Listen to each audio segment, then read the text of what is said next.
Hi hello welcome back to my channel Souji's kitchen. ఈరోజు మనం fruit custard ఎలా చేసుకోవాలో చూద్దామండి.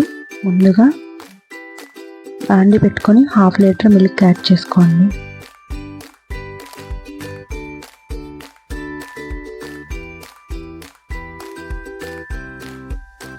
మీడియం ఫ్లేమ్లో పెట్టుకొని బాగా బాయిల్ చేసుకోండి.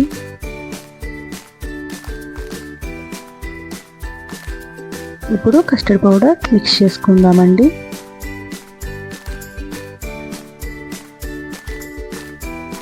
Five to 6 table spoons milk తీసుకోండి. కాచి చల్లార్చిన మిల్క్ తీసుకోండి.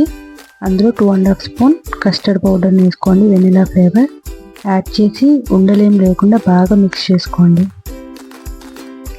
పాలు బాగా మరిగిన తర్వాత ఈ కస్టర్డ్ కలుపుకున్న మిల్క్ని మరుగుతున్న మిల్క్లో వేసేసి మిక్స్ చేసుకోండి. యాడ్ చేసిన తర్వాత కలుపుకుంటూ ఉండాలండి, లేదంటే ఉండలు కట్టేస్తుంది. బాగా దగ్గర పడాలి. కస్టర్డ్ పౌడర్ ఏ సూపర్ మార్కెట్స్లో అయినా దొరికేస్తుంది.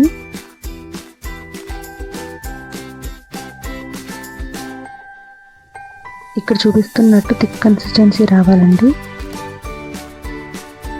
ఇప్పుడు 8 టేబుల్ స్పూన్ షుగర్ యాడ్ చేసుకోండి. మీ స్వీట్కి తగ్గట్టు యాడ్ చేసుకోండి. నేనైతే 1/2 లీటర్ మిల్క్కి 8 టేబుల్ స్పూన్స్ యాడ్ చేసుకున్నాను. దగ్గర పడిన తర్వాత స్టవ్ ఆఫ్ చేసుకొని కూల్ అవ్వాలండి. చల్లారిన తర్వాత అప్పుడు ఫ్రిడ్జ్లో పెట్టుకొని 30 మినిట్స్ కూల్ అవ్వనివ్వండి. కూల్ అయిన తర్వాత తీసి మిక్సీ జార్లోకి వేసుకొని బ్లెండ్ చేసుకోవాలి. బ్లెండ్ అయింది ఒక బౌల్లోకి తీసుకొని 1 కప్ యాపిల్ ముక్కలు, 1 కప్ గ్రేప్స్, 1 కప్ బనానా. మీరు మీకు నచ్చిన ఫ్రూట్స్ అన్నీ యాడ్ చేసుకోవచ్చండి. అన్నీ యాడ్ చేసుకొని మిక్స్ చేసుకున్న తర్వాత మీకు నచ్చిన డ్రై ఫ్రూట్స్ కూడా యాడ్ చేసుకోండి. నేనైతే కాజు, కిస్మిస్, వాల్నట్స్, బాదం, డేట్స్ యాడ్ చేసుకున్నాను. చిన్న చిన్న పీసెస్గా కట్ చేసుకొని యాడ్ చేసుకోండి.